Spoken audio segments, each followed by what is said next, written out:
Hoje é dia da gente falar do último episódio da terceira temporada de House of the Dragon. Nike! Kirjo Darlaros Iksan! E aí, seus geeks, tudo certo? Eu sou o Marcos Veloso e hoje é dia da gente comentar um dos season finales mais intensos que a gente teve no universo de Game of Thrones em House of the Dragon para falar dos acontecimentos de As Traições em Tumbleton, que é o nome do último, oitavo episódio dessa terceira temporada da série.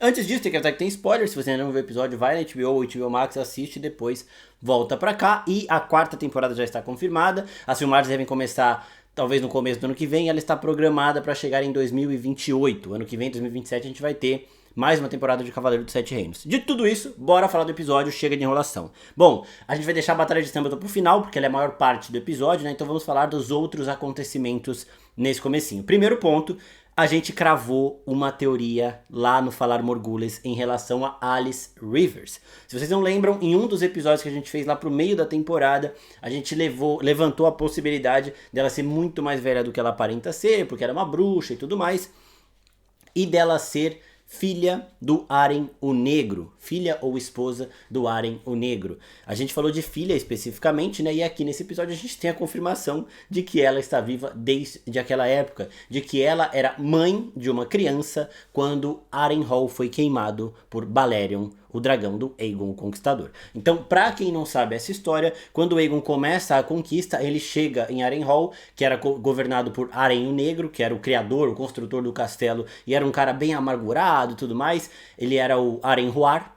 E esse cara falou pro Aegon: eu não vou dobrar os joelhos, o meu castelo é grande o suficiente pra resistir a você, pode tentar fazer o que você quiser, que a gente tem provisões aqui pra ficar o tempo que precisar. O Aegon, então, pra passar um recado pro restante do reino, pegou o Balerion e queimou Harrenhal derreteu, por isso que ele tem essa fachada meio derretida. Isso foi na época da conquista, 100 anos antes dos acontecimentos que a gente tá vendo em Dança dos Dragões. E a Alice Rivers conta para o Aemond este passado. Lá no Falar Morgulhos a gente falou que ela vinha daquela época, então acertamos. Depois eu vou separar o trechinho e postar nas redes sociais, fiquem tranquilos em relação a isso. O que não ficou muito claro nessa cena é se ela era esposa do Harrenhal, se ela era uma das amantes dele ou se ela era uma das filhas dele que teve um filho. E aí essa é a criança que ela fala que sobreviveu, que ela tentou salvar, mas que estava muito queimado e tudo mais, e acabou sendo morta porque as feridas de fogo de dragão não curavam. Então eu acho interessante aqui ela falar isso, e o que sustenta ela ser filha do Harrenhal e não a esposa dele, ou uma amante dele, é que ela fala, isso a Viti me falou aqui depois que a gente estava conversando rapidinho depois do episódio, e faz muito sentido. Ela fala sobre ter que tirar o nome amaldiçoado que ela tinha, né, e ter que viver com um nome de bastarda e ser condenada a servir os outros lords daquele castelo.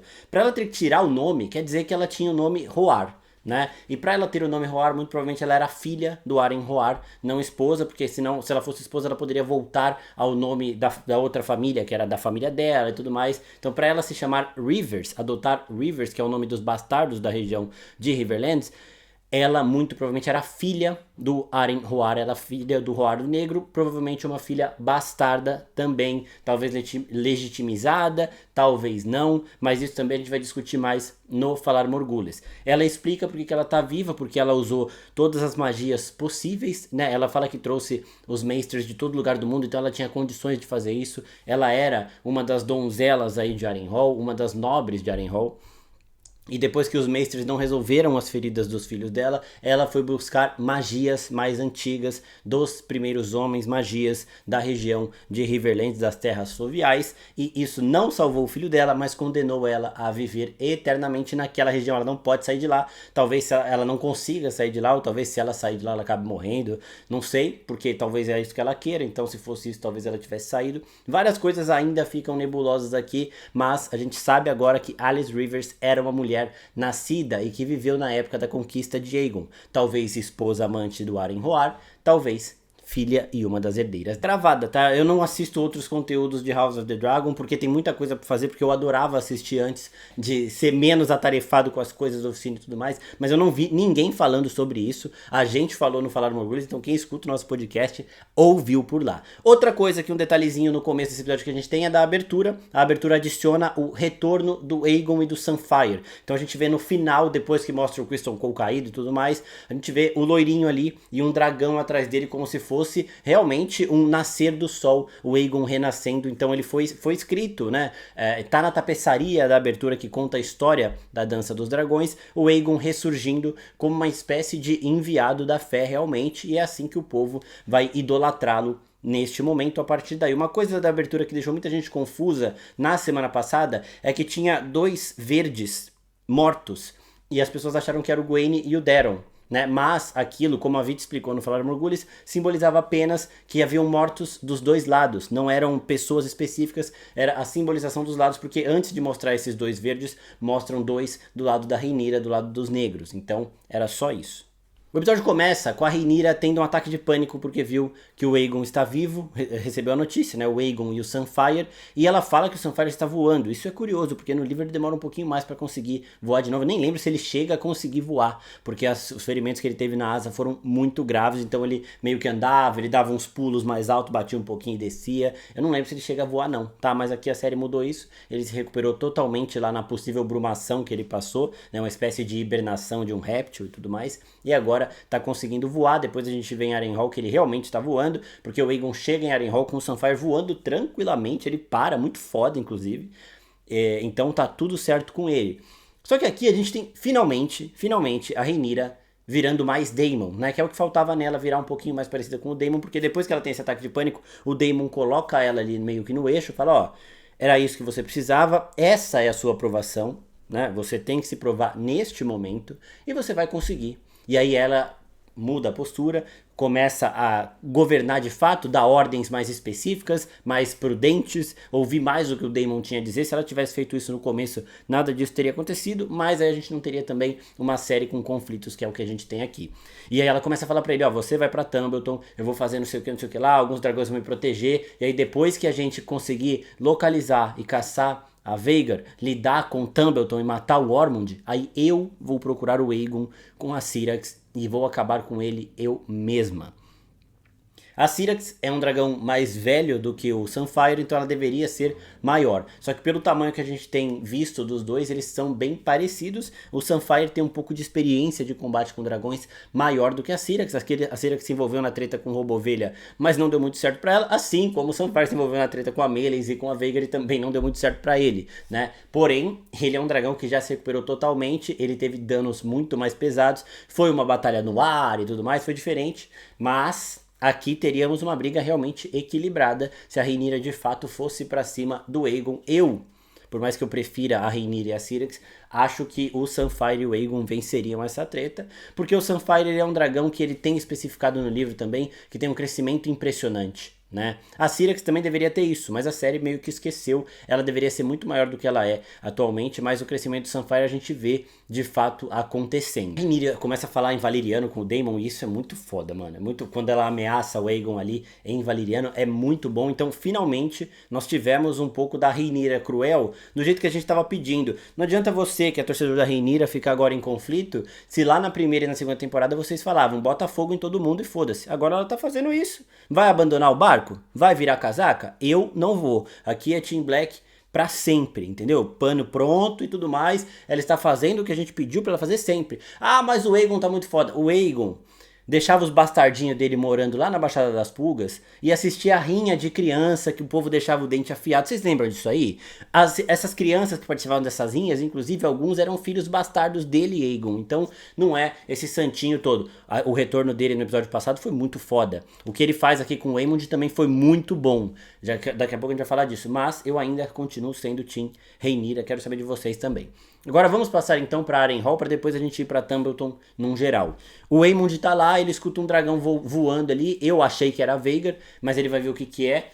Parecia mesmo a Vhagar, poderia ser alguma imaginação dele. Logo depois da Alice contar aquela história dela e ele falar, pô, mas isso faz 100 anos. O cara tá vendo que tem uma mulher ali na frente dele que tá viva há 100 anos e ele pega na mão dela, aqui é nós. Depois ele chama ela de esposa pro Aegon. Não ligou para que ela seja uma centenária ali, para ele não tem problema nenhum. E aí Harrenhal mudou o Daemon, deixou ele um pouco mais inclinado para a profecia da Rhaenyra e tudo mais, e também mudou o Aemond. Quando ele vê que é o Aegon que voltou, ele ajoelha, pede perdão, e o Aegon, diferente da Rhaenyra, é muito mais sensato em noções de guerra. Porque enquanto a Rhaenyra expulsou o Robovelha, que era um dos maiores dragões da atualidade, e que se ela tivesse levado o Robovelha e a Rhaena para Porto Real e treinado a Rhaena para conseguir controlar este dragão, ela teria mais um grande dragão na dança dos dragões, mas ela não pensou isso. Ela pensou em matar o dragão e levar a Rhaena para ficar fazendo porra nenhuma lá. Enquanto isso, o Aegon chegou pro Aemond e falou, ó... o Ormond tá em Tumbleton, o Daeron se proclamou rei, a Rhaenyra me deu como morto e você como fugido e tudo mais. E agora a gente vai fazer o seguinte, você vai pegar, a gente vai achar a Vhagar, vamos pra Tumbleton, a gente vai colocar ordem no Ormond e no Daeron, ele não fala que vai matar, vai colocar ordem e todos nós depois vamos destronar a Rhaenyra. Então, ele foi traído pelo Aemond e pelo Daeron, os dois irmãos dele. Ele, quando retorna, Aegon, pensa muito bem na situação, ele não age por impulso, por raiva, que combinaria com ele, mas tudo isso moldou ele muito bem. As broncas que o Larys Strong deu nele também moldaram ele, tudo que ele passou fizeram com que ele se tornasse uma pessoa mais inteligente, com uma noção maior desse cenário. Então o que ele quer é colocar essas pessoas que ainda são aliados dele no eixo, para que todos eles tenham força suficiente para combater a Rhaenyra. Então ele fala, a gente vai para Tumbleton, controla o Ormond e o Daeron e todos nós vamos destronar a Rhaenyra. Então ele está contando Vhagar, Tessarion e Sunfyre. Eu achei muito bom esse lado do Aegon aqui, que é um lado mais de rei mesmo. Então essa terceira temporada fez o que a gente estava esperando e o que é o que a gente sente lendo o livro Fogo e Sangue, que é gerar um conflito para as torcidas, né? A gente às vezes não sabe para quem torcer. Mesmo no livro que é mais dividido, que é mais balanceado, eu fiquei do lado da Rhaenyra. Aqui na série não teria por que ser o contrário, mas o lado dos verdes agora ganhou muito mais argumentos para se torcer por eles do que tinha até a segunda temporada. Essa postura do Aegon é uma postura de rei, é uma postura de alguém que pensa no cenário maior, que é o que estava faltando para Rhaenyra até então. Só agora, depois de 3 temporadas, porque foi no último episódio da terceira temporada, é que ela para de chorar e começa a dar ordens reais, né? E aqui a gente falou que durante toda a temporada ela estava caminhando para ter esse nome de Rhaenyra Cruel, e aqui ela joga a última pá de cal nessa situação, porque ela de fato faz tudo o que ela precisava fazer para ser lembrada na história como Rhaenyra a Cruel. A gente, em Porto Real, nós temos algumas situações antes da Rhaenyra se preparar para a guerra em si. Ela manda a Mysaria embora, e ela mandou a Mysaria embora por quê? Pelo mesmo motivo que a Daenerys dispensou o Daario Naharis. Era alguém que tinha um poder de manipulação ali pra ela, e era alguém com quem ela se importava, e era considerado pra ela uma fraqueza. A Daenerys manda o Daario Naharis ficar em Essos, porque ela não poderia ter um amante ali que ela ia precisar de casamento. Ele era alguém que ela gostava e era uma fraqueza. E a Rhaenyra faz a mesma coisa com a Mysaria aqui. Era alguém que podia manipulá-la facilmente, usando as artimanhas que a Mysaria usou no episódio passado, vocês lembram bem. A Rhaenyra percebeu isso, não poderia mais ter distrações envolvendo ela, então ela pega a Mysaria com todo o ouro possível e manda embora. Ela está agradecendo pelos serviços, não está preocupada com a Mysaria nem nada do tipo, mas ela está descartando uma possível fraqueza na visão dela. O que a Mysaria fez para manipular a Rhaenyra no episódio passado fez com que a Rhaenyra percebesse essa urgência de fazer isso, de não ter mais alguém com este poder perto dela além do Daemon. E aí ela manda embora. A Mysaria não gostou, ela volta e ela trai a Rhaenyra depois, porque a Rhaelena tava lá curtindo o jardinzinho dela, aí na hora dela voltar pro quarto ela vê o cavalo branco que ela tinha visto no sonho dela no episódio passado, e a Viti falou no nosso Falar Morgulhas que na Bíblia esse cavalo branco pode simbolizar realmente a morte. E aí a Helena já fica meio impressionada, já fica meio, caralho, é isso mesmo? E aí a Mysaria fala pra ela, ó, a Rhaenyra, não houve a Rhaenyra, o Aegon voltou, ela vai matar o seu bebê, ela tá mentindo pra você. Então a Mysaria coloca todas as minhocas que ela precisava colocar na cabeça da Helena, como se já não tivesse o problema grande o suficiente, ela já não estava comendo antes. E ela dá essa traída na Rhaenyra no último momento. Então eu achei a Mysaria meio ingrata aqui também, mas assim, não interessa muito. A Rhaenyra não foi muito inteligente, porque a Mysaria sabe de muita coisa e ela ainda tem um poder de manipulação do povo muito grande. E é nessas ações que a Rhaenyra vai perdendo o povo, nessas e em outras também, porque quando ela entra no septo para ser coroada, ela fala pro septão, você vai me coroar agora? Aí ele, não, e agora eu não posso nem saber quem os deuses estão favorecendo, porque eles já favoreceram você, agora estão favorecendo o Aegon, eu não sei quem eles estão favorecendo, então eu não posso fazer nada. O Aegon ressurgiu, não sei o que lá, e a Rhaenyra manda o Alyn matá-lo. O Alyn tá totalmente fiel a ela e tá caindo também nessa meio que corrupção, se tornando um pouco mais sombrio. Ele fala que ele não tem ambição de tomar a Deriva Marca nem nada do tipo, mas ele fala e age como um Lorde Deriva Marca porque o Corlys colocou ele nessa situação e ele quer honrar o pedido do pai de servir a Rhaenyra. Ele está fazendo isso independente de qualquer conflito interno que ele possa ter. Quando ele vai matar o Septão, é muito difícil isso. Eu, fiel a Rhaenyra total, não faria. Porque ele vai matar o Septão ainda joga uma nele e fala, ó, você está mexendo com a fé, é muito perigoso, é muito delicado, isso não vai ser bom pra você. E a Rhaenyra fala pra ele, Alyn, você é do sangue antigo de Valíria. Os deuses de Valíria são outros, então que se foda o que tá acontecendo aqui com esse Septão. Ele vai e ele faz o que ela tá pedindo, mas ele vai remoendo essas decisões. Quando o Adam conversa com ele também fica um pouco pensativo, mas ele tá sendo fiel a Rhaenyra, enquanto o Adam tá vendo mais por fora uma Rhaenyra meio que se perdendo, mas ele ainda também não tá a ponto de traí-la nem nada do tipo. Isso é um ponto interessante. E aí nós temos a Rhaenyra conversando com a Baela e ela fala, né, criança abusada, muito foda essa cena. A Baela responde a ela, tudo por conta do Corlys estar preso e por conta do que aconteceu com a Rhaena também. O que a Rhaenyra fez com a Rhaena deixou a Baela muito mais irritada. A Baela parou de pedir desculpa pelo que aconteceu com o Jace e agora foi pro enfrentamento. A Rhaenyra, de novo, a postura de cruel aqui dela, ela pega a cara da Baela aqui e fala, mano, você é muito insolente, não sei o que. A insolência tá no seu sangue, ela é filha do Daemon, ela é uma Targaryen, então isso daí possivelmente aconteceria. Ela sempre teve resposta na ponta da língua pra todo mundo, pro Corlys, pro Daemon, ela nunca tinha usado isso com a Rhaenyra, agora acabou a paciência dela também, e ela usa. A Rhaenyra fala, eu poderia ter abandonado você depois que aconteceu com o Jace, e eu não fiz. Aí a Baela responde, porque você precisava do meu dragão. Então, elas têm aqui, são duas mulheres muito fortes, então é óbvio que ia dar esse embate, mas também não é uma pessoa que está prestes a trair a Rhaenyra, não, pelo menos por enquanto.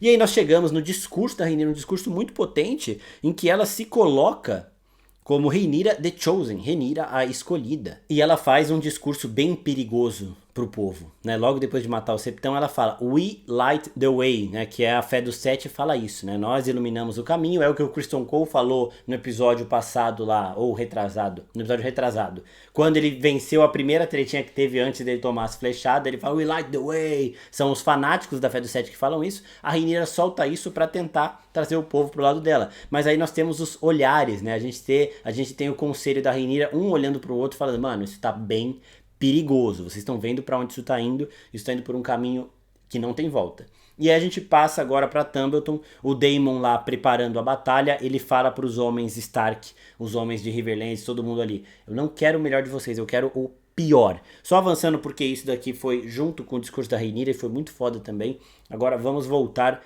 Tumbleton desde o começo pra falar deste momento que foi o momento ápice do episódio, a grande e aguardada Batalha de Tumbleton. Lá a gente tem o nome do episódio, As Traições em Tumbleton, mostra que ninguém estava seguindo ordem de ninguém. O Ormond tinha os planos dele, não estavam dando certo. O Daemon tinha os planos dele, não estavam dando certo. E as coisas vão acontecendo. A guerra tá rolando, independente dos planos estarem ou não acontecendo da forma que deveriam estar. A guerra está acontecendo. Então o Daemon monta as estratégias com os homens dos exércitos Tully e Stark. Então ele manda os lobos do inverno do Roderick Dustin invadirem o castelo e abrirem o portão. E aqui foi muito foda a gente ver a determinação desses guerreiros, né? Eles fazem meio que aquela dança, aquele grito de guerra que vai botando pavor na galera que tá dentro de Tumbleton. As crianças, coitadas da muralha, vão se mijando. E teve isso também. Ormond Hightower forrou a muralha de criança pra ver se o outro lado ficava um pouco mais receoso em atacar. Então ele usou as crianças de escudo. E aí teve um momento que o meu pai olhou no episódio e falou, pô, pelo menos ele liberou algumas crianças. Ele liberou as crianças colocando ela na frente do portão pra ver se o Caraxes não ia queimar este lugar.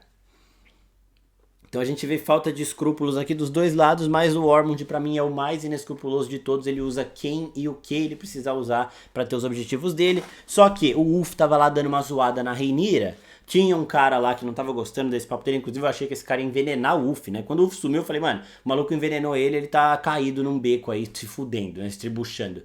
Igual o Aemond tava no episódio passado. E aí, mas ele tava lá bebendo e tudo mais, sem nem aí pra treta iminente que tava acontecendo. E quando começa o pau a pegar, quando o Caraxes chega, o Daemon desce e começa a preparar os exércitos, o Ormond vai atrás do Ulf. Por quê? Porque um dragão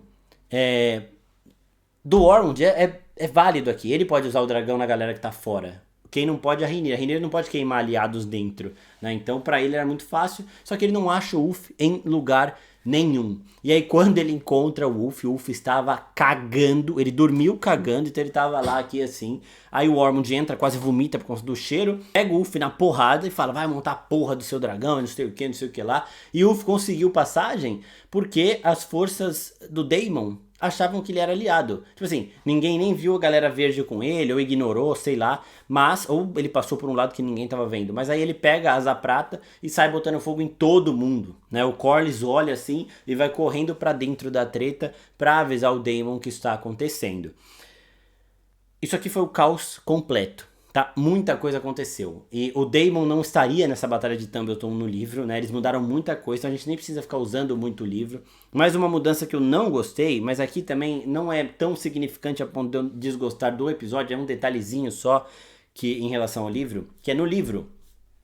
Antes do Ormond sair da Campina, ele tava tendo uma guerra lá porque as outras casas da Campina eram aliadas da Rhaenyra e não deixavam ele sair. E aí o Daemon pega a Tessarion, queima a galera e aí ele consegue, o Ormond com as forças Hightower, sair de lá e aí de fato entrar na Dança dos Dragões. Quando o Daemon faz isso, o Ormond proclama, né, unge ele como cavaleiro, o declarando como Daemon o ousado. E aqui não teve essa honraria toda, não teve essa bravura em batalha do Daemon, essa iniciativa dele, nem nada do tipo. O Ormond só ungiu ele cavaleiro porque ia começar a batalha e ele precisava ser cavaleiro, então foi meio que nas pressas ali. Eu não gosto disso. Por quê? Porque tudo tem que ser mostrado. Isso não precisava ter sido mostrado. Poderia ter um diálogo expositivo que fosse de falar, ó, você lembra o que você fez pra gente conseguir sair da Campina? Você lembra o que te deu este título de cavaleiro, esse título de Daemon ousado? A gente vai precisar deste Daemon agora na batalha. Pronto, resolvia isso e mantinha esse detalhe do livro, que é uma batalha não mostrada aqui na série, que poderia ser inserida dessa forma, mas eles preferiram desse jeito. O Ryan Condal, ele sempre é muito, vou colocar tudo aqui. Eu vi a obra do Martin, lá no episódio da semana passada do podcast eu falei, ele é fã do Martin fazendo essas cagadas na obra do Martin. Ele é tipo o síndrome de Os Incríveis, que era fã do Senhor Incrível e fez tudo o que fez, tá? Bem parecida a relação. Agora pra treta. O Daemon entra com o Caraxes, muito foda, o Caraxes abrindo a porta, ele vai, as crianças estão ali no portão, ele fala para as crianças saírem, né? O Daemon não é tão cruel assim quando vocês pensam. E aí ficam duas crianças, o Daemon olha e fala, caralho, eu vou ter que fazer isso, mano. E acho que é a primeira vez na série que o Daemon fala Dracarys, né? Porque ele não dava esse comando pro Caraxes, às vezes o Caraxes usava isso. Talvez lá nos degraus ele tenha falado também. Mas aqui ele fica meio receoso, sabe, de fazer isso. E essas duas crianças ficaram muito provavelmente, não porque elas eram fiéis ao Ormond, nada do tipo, é porque elas pensavam, se ele entrar aqui ele vai matar nossa família, então eu vou proteger, sabe, uma bravura de criança ali, de mundo de fadas. O Daemon tinha que entrar, tava com pressa, mandou sair, deu o tempo de sair, a maioria saiu, ficaram dois. Quando ele fala Dracarys, as crianças tentaram correr, mas não deu tempo. E aí a gente vê a cabeçona do Caraxes entrando assim, e todo mundo invadindo. O Daemon vai que nem um porra louca, com o cavalo dele tomando 15 flechadas, ele cai, e aí ele pega o Jon Roxton, que tem uma espada de aço valeriano também, que é a fazedora de viúvas, ou seja, aquela que mata todos os maridos, né? E o cara que abriu a barriga de um monte de gente lá nos outros episódios, ele é realmente um armário, muito provavelmente o melhor dos guerreiros que estava em Tumbleton. E aí ele e o Daemon começam a tretar, uma luta que eu não esperava ver e que eu gostei demais de ter visto, foi muito foda. E aí no momento que o Daemon vê a Asa Prata botando fogo na galera lá fora, ele fica meio perdido, e o Roxton, que já sabia disso, que já sabia da traição do Ulf, o Daemon não sabia, aproveita essa abertura para conseguir uma vantagem. A luta estava equilibrada, nesse momento ele consegue uma vantagem, ele afunda o olho do Daemon aqui, acho que o Daemon não perdeu, né, poderia ter ficado caolho igual o Aemond aí, já tem vários paralelos entre os dois, seria mais um, mas aí o Daemon tava tomando uma sova depois dessa... Quando você tá numa luta muito equilibrada, qualquer distraçãozinha dá essa abertura gigante pro inimigo pra não te dar mais chance de respirar. E é isso que o Jon Roxton tava fazendo com o Daemon ali, até que a Asa Prata começa a queimar geral. Geral, o Ulf tava puto com todo mundo. Tava puto com o Ormond, com o Daemon, com geral. Então ele vem queimando dentro de Tumbleton, e aí cai um monte de escombro em cima do John Roxton e dá abertura pro Daemon não ser morto neste momento, porque se ele não tá nessa batalha de Tumbleton, não é aí que acaba a história dele, ele precisava sobreviver também, e eu acho que o cara não ia conseguir chegar a ponto de matar ele, mas deu um baita de um trabalho. Na minha visão, o Daemon continua sendo o maior guerreiro de Westeros neste tempo, em situações de guerra de combate, muito pelo que ele fez nos degraus, muito pelo que ele fez na tomada de Porto Real, e aqui também em Tumbleton ele varreu muita gente, tancou o Roxton o máximo de tempo que deu até ele se distrair com a traição do Ulf e aí sim perder a vantagem que ele estava tendo. E agora nós temos o momento talvez mais satisfatório de todo House of the Dragon até agora, essas 3 temporadas, que é o Ormond contra o Roderick Dustin. O Roderick entra, ele tá pronto pra morrer, ele quer essa morte gloriosa, e ele fala, a gente entrou, o portão já foi aberto, a gente não morreu, então agora a gente vai achar o príncipezinho Daeron, e a gente também vai achar o Lord Hightower. Eu quero ele. O Daemon também tava caçando o Ormond, ficava gritando pra ele e tudo mais, mas quem tinha que pegar ele era o Roderick Dustin, porque a gente precisava ver o Roderick Dustin em ação, a gente não tinha visto até então. A gente viu ele chegando com a cabeça do Jason Lannister, um monte de coisa, mas não tinha visto ele de fato em ação. E aqui finalmente a gente viu. Quando ele vê o Ormond, ele sai na porrada, os dois, ele vai pra cima. É bem parecido com o que acontece no livro, mas não é neste lugar, né? É no chão, eles não estavam em cima da muralha. E era o Roderick Dustin contra 2, o Ormond e o irmão dele, que não aparece aqui na série. Estão na treta, o Ormond consegue dar uma aqui embaixo no Dustin, arrancar o braço do Dustin. O Dustin com um braço só também consegue perfurar o Ormond no... Ele fala, essa é a famosa enrabada do norte. E aqui ó, puf, e o Ormond, mano, já sente tudo. O braço do Dustin voou na cara dele, ele começou a vomitar porque ele é todo nojentinho. E aí ele já sente tudo que ele tinha que sentir, né, de dor, porque foi bem por ali, já estava aberto o buraco ali por onde entrou a espada de Roderick Dustin, mas mano, deve ter feito um estrago do caralho. E aí o Ulf ainda olha pro Ormond na muralha e fala, você também que se foda. E ele pega a asa prata e solta. Então, o Ormond, além de ter tido essa dor que ele sentiu nos últimos momentos pelo Roderick Dustin, ele ainda foi morto por um dragão, que é o que representa a antiga Valíria, que é o que representa a força dos Targaryen, que é o que representa tudo o que o Ormond mais odeia. Então, ele ter sido finalizado pelo fogo da Asa Prata foi muito, muito, muito poético, lavou a alma. Essa foi uma mudança muito positiva, porque no livro é contra o Dustin também, o Dustin perde um braço, mas antes dele morrer pelo sangue que ele perde do braço aí, ele mata os 2 Hightower que estavam lutando contra ele, que era o Ormond e o irmão dele, que não foi adicionado aqui na série. Pro Dustin também é muito melhor, é uma morte até mais gloriosa ser morto em fogo de dragão. Ele abre o braço, começa a rir e vai. A gente tem as forças das terras fluviais indo também com o Oscar Tully e a Alysanne Blackwood, a Black Ali, que foi a mulher que deu as flechadas no Criston Cole, e ela é absurda, ela sempre do lado do Tully, então ela é meio que a protetora dele entre esses exércitos. Ela é aquela que vai chegar a ficar próxima ao Lorde, que seria o posto do guerreiro mais forte desses exércitos, ou mais capaz.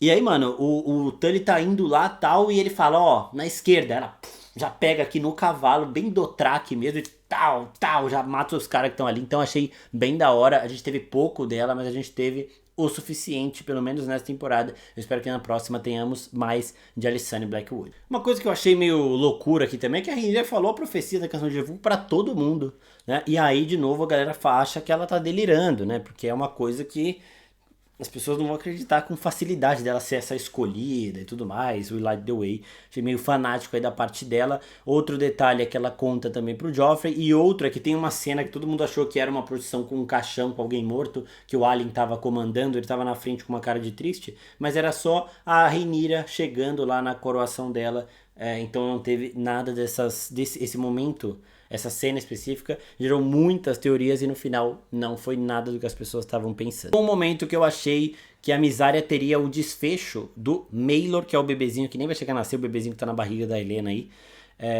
que o Maelor tem no livro. Quem leu o livro sabe, quem não leu não sabe. Talvez eu acho até que eles mostraram pra gente que é isso que vai acabar acontecendo em algum momento. Não sei, mas eu fiquei com essa sensação. E aí a gente tem na situação da Helena, né? Acabou a batalha, O Gwaine acho que tá vivo, né? O Daron não foi mostrado. A gente vê um cara queimado que era o Ormond. Então o Ormond não está vivo. O Roderick Dustin não está vivo. Daemon sobreviveu. John Roxton sobreviveu. O Gwaine também sobreviveu. O Daron não foi mostrado. Então ele ainda tá nos escombros. Tem que ver se tá vivo ou morto. O Ulf, o branco, tava na Asa Prata. O Hugh Hammer estava lá procurando a esposa dele. Ele entrou, o Daemon viu ele entrando, não tinha entendido o que ele estava fazendo, mas depois entendeu e não se preocupou com isso. Ele tinha coisas mais urgentes para fazer. O Rio encontra a mulher dele morta ali, resta ver o que ele vai fazer com isso, porque quem botou fogo na cidade foi o Ulf, que era teoricamente o mais próximo dele ali nessa situação de sementes de dragão. Então vamos ver para a próxima temporada o que o Hugh Hammer vai fazer com o Ulf, o branco. A gente tem, depois de toda essa situação, muita gente se despedindo de fato. A gente vê a Asa Prata fugindo, o Caraxes atrás da Asa Prata, então o Daemon tá caçando o Ulf agora nesse momento, e o Vermitor passa atrás dos dois. Resta ver o que o Vermitor vai fazer. Se o Hugh tá atrás do Ulf, porque a esposa dele foi morta nesse rompante de rebeldia do Ulf que traiu todo mundo. Resta ver se ele vai proteger o Ulf, porque aí ele teria força, ele e do Ulf somando de 2 dragões que poderia dar a ele alguma vantagem nessa guerra, já que ele perdeu a mulher, ele poderia querer alguma outra coisa, então ele trairia o Daemon e iria ajudar o Ulf. Ou ele vai tretar com o Ulf, ou ele vai ajudar o Ulf, e a gente vai ver isso também na próxima temporada, mas os 3 dragões saíram num pega-pega muito louco ali. E a gente volta para Porto Real com a Helena. A Helena não estava comendo mais, não estava mais trocando de roupa, ela tem uma conversa com a Rhaenyra, que a Rhaenyra tenta ser um pouco mais calma com ela, mas ela fala: você tá mentindo, você não se importa com coisas belas, tudo que você gosta é feio. Nosso pai está envergonhado de você. Eu gosto da Helena falando do Viserys, porque eles tinham uma boa relação no livro que não foi colocada na série. Pelo menos isso mostra que eles tinham um contato de proximidade. Já tinha falado no episódio anterior, voltou a falar nesse.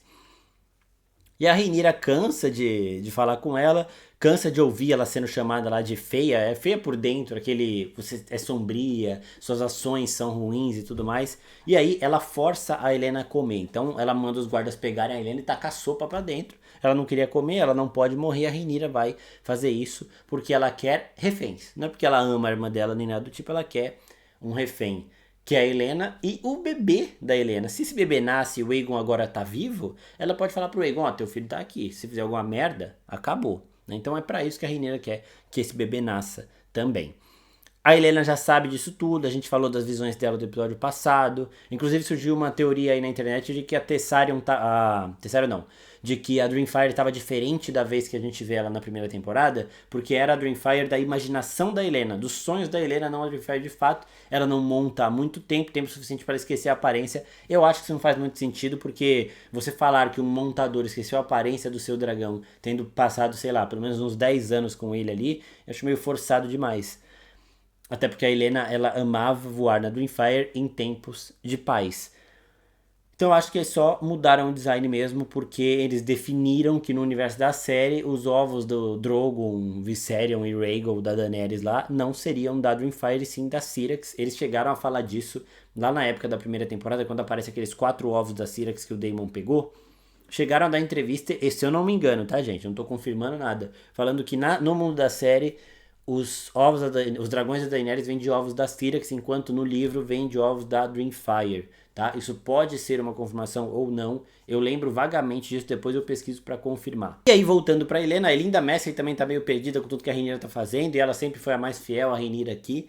E aí a Helena, depois de ver tudo isso, viu o cavalo branco, forçada a comer, sabe que o filho dela ia nascer e ser refém e tudo mais, ela decide se tacar, talvez, na Fortaleza Vermelha, talvez na mesma janela que o Tommen se taca em Game of Thrones, não tenho certeza, mas me soou parecido pelo menos. E aí, a Rhaenyra chega na janela, ela olha para baixo, ela vê que a Helena se tacou, e aí ela olha a tapeçaria que a Helena estava bordando, baseado, a Rhaenyra acredita, e eu acho que era mesmo, nos sonhos proféticos dela, porque ela tinha visto o Aemond com a Alice, ela tinha visto várias coisas, sabia que o Aemond estava em Harrenhal, e ela estava bordando tudo isso naquela tapeçaria ali, naquele tecido.